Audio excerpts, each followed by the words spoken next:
ভাবুন তো, আপনাকে এমন একটা আদালতে দাঁড় করানো হলো যেখানে আপনার জীবনের সবচেয়ে বড় দাবিটা প্রমাণ করতে হবে। আপনার প্রতিপক্ষ ভীষণ শক্তিশালী, সবাই আপনার বিরুদ্ধে, আর আপনার কোনো প্রাতিষ্ঠানিক শিক্ষা বা ডিগ্রিও নেই। এই অবস্থায় আপনার একমাত্র সাক্ষী কে হতে পারে? কি হবে যদি আপনার সাক্ষী হন স্বয়ং সৃষ্টিকর্তা? আজকে আমরা কোরআনের ঠিক এমনই একটি আয়াত নিয়ে কথা বলবো, যেখানে আল্লাহ নিজেই তার নবীর পক্ষে সাক্ষ্য দিচ্ছেন, আর সেই সাক্ষ্যের ভিত্তি হল ইতিহাস। অসাধারণ একটা সূচনা। আসলেই আজকের আলোচনাটি কোনো সাধারণ তাফসীর না। এটা অনেকটা একটা ডিটেকটিভ গল্পের মতো, যেখানে আমরা একটা আয়াতকে সূত্র হিসাবে ব্যবহার করে দেখব কিভাবে ইতিহাস, যুক্তি আর বিশ্বাস একসাথে মিলে যায়। আমাদের কাছে যে উপাদানগুলো আছে সেগুলো সূরা আল বাকারায়ের একটি আয়াতকে কেন্দ্র করে। এর মাধ্যমে আমরা বোঝার চেষ্টা করব কিভাবে একটা ঐশিক গ্রন্থ নিজের সত্যতা নিজের ভেতরেই বহন করে। তাহলে চলুন সরাসরি সেই আয়াতে প্রবেশ করা যাক। আমরা ঠিক কোন আয়াতটি নিয়ে কথা বলছি? আমরা আলোচনা করছি পবিত্র কোরআনের দ্বিতীয় সূরা, অর্থাৎ সূরা আল বাকারা এর 252 নম্বর আয়াত নিয়ে। তিলকা আয়াতুল্লাহি নতলুহা আলাইকা বিল হক ওয়া ইন্নাকা লামিনাল মুরসালিন। এর সহজ বাংলা অর্থটা যদি একটু বলে দেন। এর অর্থ হল, এগুলো আল্লাহর আয়াত বা নিদর্শন, যা আমি আপনার কাছে যথাযথভাবে মানে সত্যসহ আবৃত্তি করছি, আর নিশ্চয়ই আপনি আল্লাহর রাসূলগণের একজন। আচ্ছা, আয়াতটা শুনলে দুটো স্পষ্ট অংশ বোঝা যাচ্ছে। প্রথম অংশে কিছু নিদর্শনের কথা বলা হচ্ছে, আর দ্বিতীয় অংশে একটা চূড়ান্ত ঘোষণা দেয়া হচ্ছে। এই আয়াতটা তো হঠাৎ করে আসেনি, তাই না? এর আগের প্রেক্ষাপটটা কি ছিল? ঠিক এখানেই আলোচনার মূল মজাটা। এই আয়াতটা হলো একটা দীর্ঘ ঐতিহাসিক বর্ণনার ক্লাইম্যাক্স। হুম। এর ঠিক আগের আয়াতগুলোতে আল্লাহ তাআলা বনি ইসরায়েলের এক অসাধারণ ইতিহাস বর্ণনা করেছেন। রাজা তালুত, সেনাপতি জালুদ আর তরুণ দাউদ আলাইহিসসালামের সেই বিখ্যাত যুদ্ধের ঘটনা, যেখানে খুব ছোট একটা ঈমানদার বাহিনী এক বিশাল পরাক্রমশালী বাহিনীকে হারিয়ে দিয়েছিল। এই পুরো ঘটনাটা বিস্তারিতভাবে বর্ণনা করার পরেই আল্লাহ 252 নম্বর আয়াতটি নাজিল করেন। অর্থাৎ একটা লম্বা ইতিহাস বলার পর হঠাৎ করে বলছেন, এগুলো আল্লাহর আয়াত, আর আপনি একজন রসূল। সংযোগটা ঠিক কি? সংযোগটাই হলো সবচেয়ে শক্তিশালী যুক্তি। ভেবে দেখুন, 7ম শতাব্দীর মক্কা। নবী মোহাম্মদ সাল্লাল্লাহু আলাইহি ওয়াসাল্লাম ছিলেন একজন উম্মি, যিনি লিখতে বা পড়তে জানতেন না। তার আশেপাশে কোনো লাইব্রেরি ছিল না, ইহুদি বা খ্রিস্টান পণ্ডিতদের সাথে তার নিয়মিত বৈঠকও হতো না। অথচ তিনি হাজার হাজার বছর আগের বনি ইসরায়েলের ইতিহাস এমন সব খুঁটিনাটি সহ বলছেন, যা তৎকালীন আরবের মানুষের পক্ষে জানা প্রায় অসম্ভব। হুম। এখানেই আল্লাহ বলছেন, হে নবী, এই যে গায়েবের খবর বা অজানা ইতিহাস আপনি নির্ভুলভাবে বলছেন, এটাই তো প্রমাণ। এই জ্ঞান আপনার নিজেরও বানানো নয়, বরং আমি আপনার কাছে সত্যসহ পৌঁছে দিচ্ছি। আর যেহেতু এই জ্ঞানের উৎস আমি, সুতরাং নিশ্চয়ই আপনি আমার পাঠানো রাসূল। দাঁড়ান, এখানে আমার একটা প্রশ্ন আসছে। মানে, একজন সমালোচক বা ধরুন একজন যুক্তিবাদী মানুষ তো বলতেই পারেন যে তিনি হয়তো আরবের ইহুদি বণিক বা কবিদের কাছ থেকে এই গল্পগুলো শুনেছিলেন। মক্কায় তো অনেকেই আসত। এই সম্ভাবনাকে কিভাবে দেখা হয়? খুবই গুরুত্বপূর্ণ প্রশ্ন, এবং এটাই আলোচনাকে আরও গভীর করে তোলে। এর কয়েকটি জবাব আছে। প্রথমত, ব্যবসায়ী বা কবিদের মুখে যে গল্প শোনা যায়, সেগুলো সাধারণত কেমন হয়? অসম্পূর্ণ, খাপছাড়া, তাই না? হ্যাঁ, লোককথার সাথে মেশানো থাকে। ঠিক। কিন্তু কুরআনে বর্ণিত তালুত জালুতের ঘটনা একটা সুসংগঠিত, বিস্তারিত এবং উদ্দেশ্যমূলক বর্ণনা। এতে ঘটনার ভেতরের মনস্তাত্ত্বিক দিক, ঈমানের পরীক্ষা, নেতৃত্বের গুণাবলী, অনেক গভীর বিষয় আছে, যা সাধারণ লোককথায় থাকে না। আচ্ছা, আর দ্বিতীয় কারণটা? দ্বিতীয় এবং সবচেয়ে গুরুত্বপূর্ণ কারণ হল, কুরআন কেবল ঘটনাই বর্ণনা করেনি, বরং তৎকালীন সময়ে প্রচলিত বাইবেলের বিবরণে থাকা কিছু ভুল বা অস্পষ্টতাকেও সংশোধন করে দিয়েছে। অন্যের থেকে শুনে বললে তো আপনি বড়জোর সেই শোনা কথাই বলতে পারবেন, কিন্তু সেই কাহিনীর ভুল ধরে দিয়ে আরও নিখুঁত একটা সংস্করণ দেওয়া, এটা কেবল তখনই সম্ভব যখন আপনার জ্ঞানের উৎস মূল উৎসের চেয়েও বেশি নির্ভরযোগ্য হবে। দারুণ পয়েন্ট। অর্থাৎ এটা শুধু বর্ণনা নয়, বরং এক ধরনের ঐতিহাসিক সংশোধনও। আচ্ছা, চলুন এবার আয়াতের শব্দগুলোর গভীরে যাই। প্রথমে বলা হলো তিলকা আয়াতুল্লাহি, এগুলো আল্লাহর আয়াত।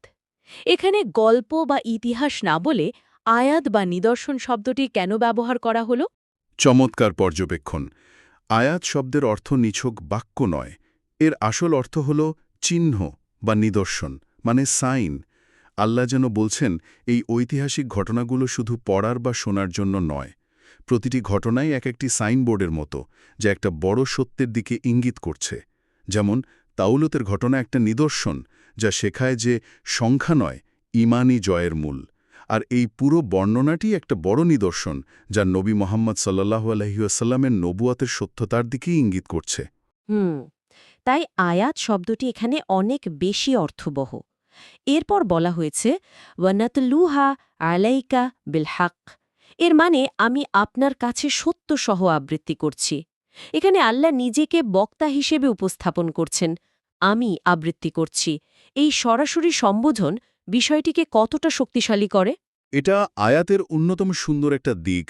আল্লাহ এখানে তৃতীয় পুরুষে কথা বলছেন না, বরং উত্তম পুরুষ ব্যবহার করে সরাসরি নবীর সাল্লাল্লাহু আলাইহি সাল্লামের সাথে কথা বলছেন। এর মাধ্যমে ওহী বা প্রত্যাদেশের প্রক্রিয়াটা যে কতটা ব্যক্তিগত এবং সরাসরি তা বোঝা যায়। নাতলুহা বা আমি আবৃত্তি করছি বলার মাধ্যমে আল্লাহ এই বর্ণনার অথরিটি বা কর্তৃত্ব নিজের হাতে নিয়ে নিচ্ছেন। আর বিলহাক মানে সত্যসহ, এই শব্দটা হলো একটা শিলমোহরের মতো। এর মানে এই বর্ণনায় বিন্দুমাত্র মিথ্যা, অতিরঞ্জন বা কোনো ঘাটতি নেই। এটা ইতিহাসের শতভাগ বিশুদ্ধ সংস্করণ। এবং এরপরই আসছে সেই চূড়ান্ত ঘোষণা, ওয়া ইন্নাকা লামিনাল মুরসালিন, আর নিশ্চয়ই আপনি রাসূলগণের একজন। আমার মনে হয় ইন্নাকা শব্দটার উপর জোর দেওয়াটা জরুরি। একদম। আরবি ব্যাকরণে ইন্না শব্দটি ব্যবহার করা হয় কোনো বাক্যকে চূড়ান্তভাবে নিশ্চিত করার জন্য, সমস্ত সন্দেহ দূর করার জন্য। যখন মক্কার কাফিররা, মদিনার ইহুদিরা এবং মুনাফিকরা তার নবুয়ত নিয়ে সারাক্ষণ প্রশ্ন তুলছিল, তাকে কবি, জাদুকর বা গল্পকার বলছিল, ঠিক সেই সময় আল্লাহ নিজে সার্টিফিকেট দিচ্ছেন, নিশ্চয়ই, নিঃসন্দেহে আপনি আমারই পাঠানো রসুলদের একজন। এটা ছিল নবী সাল্লাল্লাহু আলাইহি ওয়াসাল্লামের জন্য এক বিরাট ঐশী স্বীকৃতি। এই বিষয়টা আমাকে আধুনিক জ্ঞানতত্ত্ব বা দর্শনের দিকে নিয়ে যাচ্ছে। মানে আমরা যেভাবে জ্ঞান অর্জন করি তার উৎসগুলো কি কি, এই বিষয়গুলো নিয়ে দর্শনের যে শাখা কাজ করে তাকে বলা হয় এপিস্টিমোলজি। সেই দৃষ্টিকোণ থেকে যদি এই ঘটনাকে বিশ্লেষণ করি তাহলে বিষয়টা কেমন দাঁড়ায়? মাধ্যমগুলো হলো ইন্দ্রিয় অভিজ্ঞতা, মানে যা আমরা দেখি বা শুনি, তারপর যুক্তি, অন্যের সাক্ষ্য এবং স্মৃতি। এখন নবী মুহাম্মদ সাল্লাল্লাহু আলাইহি ওয়াসাল্লামের ক্ষেত্রে বিচার করুন। তালুতের ঘটনা তিনি নিজে দেখেননি, মানে এম্পেরিক্যাল এভিডেন্স নেই। এটা নিছক যুক্তি দিয়েও বের করা সম্ভব নয়, এবং তিনি কোনো নির্ভরযোগ্য ঐতিহাসিক সাক্ষীর কাছ থেকেও শেখেননি। তাহলে তাঁর এই নিখুঁত জ্ঞানের উৎস কি? জ্ঞানতত্ত্বের প্রচলিত সব দরজা এখানে বন্ধ। এখানেই একজন যুক্তিবাদী মানুষকে থামতে হবে এবং ভাবতে হবে, নিশ্চয়ই জ্ঞানের এমন কোনো উৎস আছে যা প্রচলিত মাধ্যমগুলোর বাইরে। কোরআন সেই উৎসকেই ওহী বলছে। বাহ, এটা তো একটা অকাট্য যুক্তি। আচ্ছা, এইটা গেল জ্ঞানের দিক। এবার যদি মনস্তাত্ত্বিক বা সাইকোলজিক্যাল দিক থেকে দেখি, একজন মানুষ হিসেবে নবী সাল্লাল্লাহু আলাইহি ওয়াসাল্লামের উপর এই আয়াতের কি প্রভাব পড়তে পারে? তিনি তো কঠিন সব পরিস্থিতির ভেতর দিয়ে যাচ্ছিলেন। মনস্তাত্ত্বিকভাবে এর প্রভাব অভানন, মানে বিশাল। যে কোনো বিতা বা মিশন নিয়ে কাজ করা মানুষের জন্য সবচেয়ে জরুরি হল ভ্যালিডেশন বা স্বীকৃতি। যখন চারপাশের সবাই আপনার দাবিকে প্রত্যাখ্যান করে, আপনাকে নিয়ে উপহাস করে, তখন আত্মবিশ্বাস ধরে রাখাটা খুবই কঠিন হয়ে পড়ে। মনোবিজ্ঞানে আমরা দেখি, সর্বোচ্চ কোনো কর্তৃপক্ষের স্বীকৃতি পেলে একজন ব্যক্তির মনোবল, আত্মবিশ্বাস আর কাজের স্পৃহা বহুগুণে বেড়ে যায়। এই আয়াতটি ছিল নবী সাল্লাল্লাহু আলাইহি ওয়াসাল্লামের জন্য সেই সর্বোচ্চ কর্তৃপক্ষের, অর্থাৎ স্বয়ং আল্লাহর পক্ষ থেকে আসা রিঅ্যাসুরেন্স বা ঐশী ভ্যালিডেশন। এটা যেন আল্লাহ তাকে বলছেন, মানুষ আপনাকে যাই বলুক, আমি আপনার সাথে আছি, আমি সাক্ষ্য দিচ্ছি আপনি সত্যের ওপর আছেন এবং আপনি আমারই রাসূল। তায়েফের সেই কঠিন দিনের পর বা মক্কার সামাজিক বয়কটের দিনগুলোতে এই ধরনের একটি আয়াত তার জন্য কতটা সান্ত্বনা ও শক্তির উৎস ছিল তা আমরা কল্পনাও করতে পারি। চ্যালেঞ্জ, আবার নবী সাল্লাল্লাহু আলাইহি সাল্লামের জন্য একটি বিরাট সান্ত্বনা। আজকের দিনে দাঁড়িয়ে এই আয়াত থেকে আমরা কি কি শিক্ষা নিতে পারি? এর প্রাসঙ্গিকতা ঠিক কোথায়? এর প্রাসঙ্গিকতা অনেক গভীর।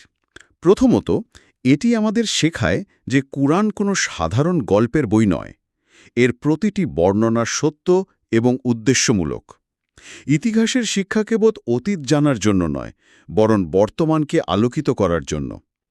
দ্বিতীয়ত, ইসলামে ঈমান বা বিশ্বাস কিন্তু অন্ধবিশ্বাসের উপর প্রতিষ্ঠিত নয়। কুরআন নিজেই তার সত্যতার পক্ষে বারবার যৌক্তিক ও বুদ্ধিবৃত্তিক প্রমাণ উপস্থাপন করে। এই আয়াতটি তার একটি সেরা উদাহরণ। আর কোনো শিক্ষা? হ্যাঁ, অবশ্যই। তৃতীয়ত, এটি আমাদের আত্মবিশ্বাস যোগায়। আমরা এমন একজন নবীকে অনুসরণ করছি যার সত্যতার সার্টিফিকেট স্বয়ং আল্লাহ দিয়েছেন। ফলে সত্যের পথে চলার সময় কোনো দ্বিধা বা সংশয়ের অবকাশ থাকে না। আর সবশেষে এটি আমাদের শেখায় যে সত্যের সবচেয়ে বড় শক্তি হল তার নিজস্বতা।